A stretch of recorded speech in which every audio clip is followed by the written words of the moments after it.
Welcome to the Slop Temple. We pray this video helps. You start by protecting your data and workspace.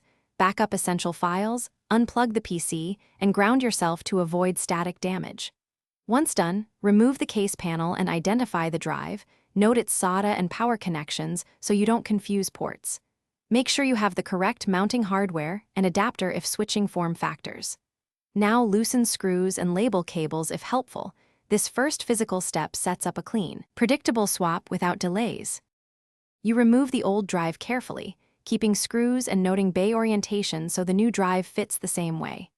Once the new drive is mounted, attach the SATA data cable and power connector, firm, not forceful, because loose connections cause detection failures. Next, decide whether to clone the existing system or perform a fresh install. Cloning preserves settings, while a fresh OS often yields cleaner performance. Prepare your cloning tool or bootable installer, and keep your license keys handy before rebooting. You reboot into BIOS or UEFI first to confirm the new drive is detected, and then set the correct boot priority. This avoids booting the wrong device. Once the installer or OS disk manager recognizes the drive, initialize, partition, and format it as needed. Then proceed with the OS install or restore your cloned image and backups.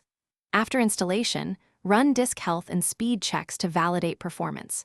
If the drive isn't detected, check power and SATA cables, try a different port, and reseat connections. Thanks for watching. Consider subscribing if we helped you.